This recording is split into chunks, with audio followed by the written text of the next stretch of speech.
Las Vegas. It's definitely not thought about as a transit city, and that's for good reason. It's really a car-dependent city, and you can see it both from the ground and the air. For one, pretty much every arterial road in the city is over 3 lanes wide on each side. And then you just get these absolutely massive intersections that are just not friendly to cross as a pedestrian. Also, there is a ton of parking around the city, whether it's surface lots or parking garages. It absolutely takes away from the pedestrian experience of trying to get anywhere in Las Vegas. But while the city does have a lot of crazy car-oriented infrastructure, Vegas still does have a transit network. So let's take a look at some of your transit options throughout the valley. It might actually come as a shock to you, but yes, there actually is some good transit in Las Vegas. It's mainly provided by the Regional Transportation Commission of Southern Nevada, or just RTC for short. They're most notable for running the buses in the Vegas Valley, which actually punch above their weight for a city in the Sun Belt. The network of buses covers pretty much the entire Las Vegas Valley. And side note, this is probably the best bus-only transit map I've seen for any city in North America. It really does a good job of showing the network and the frequency of the lines just from a basic look. But I digress. The network also has a really good frequency throughout the system. I mean, a good 90% of the lines operate more than every half hour, and there are quite a few lines that operate with frequencies of every 15 minutes or better, which is more than you can say for most cities in the US. Operating hours, even on the less frequent routes, still operate pretty late into the evening. For example, my local route, the 217, runs as late as 1 a.m. on some nights. For reference, that's about as late as the LA Metro runs on its actual rail lines. And on the higher frequency routes, they actually offer 24/7 service. So if you're trying to take the bus down the Vegas Strip or down Boulder Highway, whether it's 3 a.m. or 3 p.m., it doesn't matter, you'll still be able to catch a bus. Ticket prices for riding the bus in Las Vegas are also pretty cheap too. There is a surcharge for riding on the Deuce, which is the line that runs up Las Vegas Boulevard, but on that line you can actually get a front seat on an Enviro 500, which is a double-decker bus.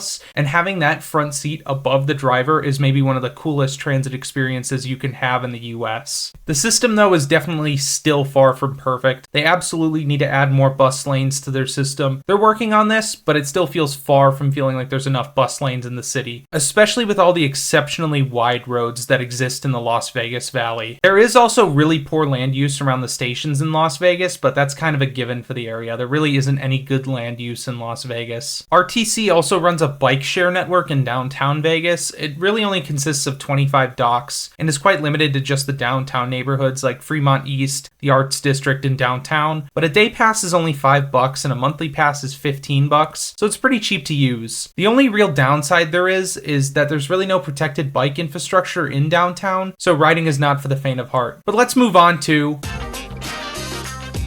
There's really 2 different transit systems in Vegas that I would consider bad. The first are the casino people movers that exist in Las Vegas, and these range from useless to okay to kind of useful. The one that falls into useless has to be the one that runs between Treasure Island and the Mirage. Okay, it only runs between 2 casinos, and I don't think I've ever seen it ever running. It's pretty much useless. We have the okay one, and that's the Aria Express. It runs between the Bellagio and Park MGM on the west side of Las Vegas Boulevard. It connects these casinos from the back half and takes quite a bit of walking through the casinos to actually get to them. The biggest benefit of this people mover, like all the other people movers on the Strip, is that it's free to use. And the most useful people mover of them all, the Mandalay Bay Tram. It runs between Mandalay Bay and Excalibur on the west side of Las Vegas Boulevard, and it's pretty easy to access from the Strip. It's probably the most usable of all the people movers, and there's a good chance that if you're staying at any of these resorts, you'll use this one. And yeah, just like the other 2, it's free. The other system I want to talk about is the Las Vegas Monorail. In all practical purposes, this is just a people mover for the east side of Las Vegas Boulevard. It runs north up the Strip from the MGM Grand all the way up to the Sahara Casino. And I mean, it works as a people mover, but the big downside of this system is that it costs money to ride, and it is not a cheap system to ride at all. For a one-way ticket on the monorail, it's going to set you back about $6. And if you want an all-day pass, it's going to cost you about $15. This is not only expensive by Vegas standards, this is expensive transit by world standards. And so not only do you get all the downsides of the Vegas people movers, such as being slow and also not having great right-of-ways and having their only station entrances being in casinos, but you also get the downside of having to pay a lot of money to use it. If it had better street access or was free, it would probably be a much better value to use, but there's a reason why I put it in the bad category. But let's talk about some true absurdity in the Vegas Valley.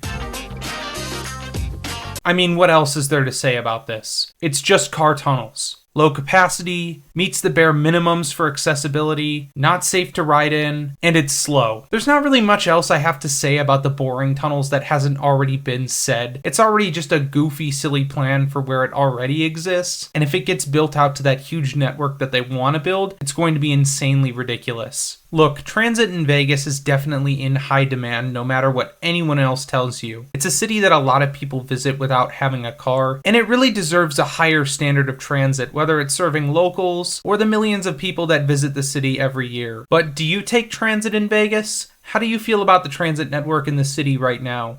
And if you enjoyed this video, be sure to like, comment, and subscribe. And here's a very special thank you to everybody who pays to support this channel, especially to Tony Stunts, who upgraded to Metro tier on my Patreon. Do you want your name in the credits, early access to videos, or a special role on my Discord server? Then be sure to join my Patreon. Link is down below, as well as links to my other social medias and Discord, all down below. Thank you all for watching this video, and just to let you guys know, your support has been insane. I'm so grateful. Thank you so much for subscribing to this channel, and as always, I'll see y'all in the next one.